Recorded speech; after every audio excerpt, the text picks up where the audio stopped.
nuura afcas magac ku suntan halgan magac ku qoran taariikhda difaaca qaranka Somaliland waxay ka mid ahayd hablihii safka hore kaga jiray halgankii ciidamada SSB kuwaasi oo difaacay gobolada bariga Somaliland xilli ay xaaladdu adkayd rasaastuna joogta ahayd ciidankii ay ka midka ahayd waxay ku dhaadan jireen adkaysigeeda kartideeda iyo geesinimadeeda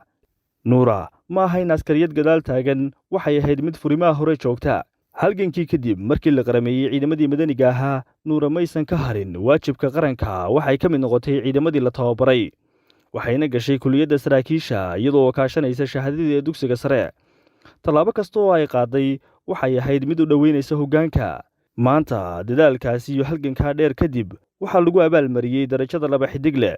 xidigahaasi maaha hadiyad waa kuwo ku yimid nafhurid iyo difaac qaran si kastaba ha ahaatee waxaa jira dad ka qayliyey darajadeeda inkasta oo dadka falanqeeya arrimaha ciidamada ay ku sheegeen dadkaasi inay badankoodu yihiin kooxaha huwanta ee ka dagaalama bariga gobolka Sool kuwaasi oo marar badan ciidamadii madaniga ah ee nuura ay qaarkood hogaaminaysay ay isku arkeen jiidaha hore halkaasina uu ku dhex maray dagaallo aan waxba la isku reeban tani waxay u muuqataa in mar labaad dagaalkii uu soo guuray dhanka baraha bulshada isla markaasina darajada iyo libta ay gaadhay maanta ay dadkaasi ka xun yihiin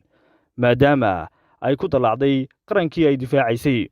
geesinimada mar walba waxay leedahay cadow nuura afcas waa geesiyad aan ka waaban furimaha hore waa haliyayad mar walba safka hore kaga jirtay difaaca qaranka waana askariyad si buuxda ugu qalanta darajada ay maanta xidhan tahay taariikhdu ma xusto kuwa hadla balse waxay xustaa kuwa halgama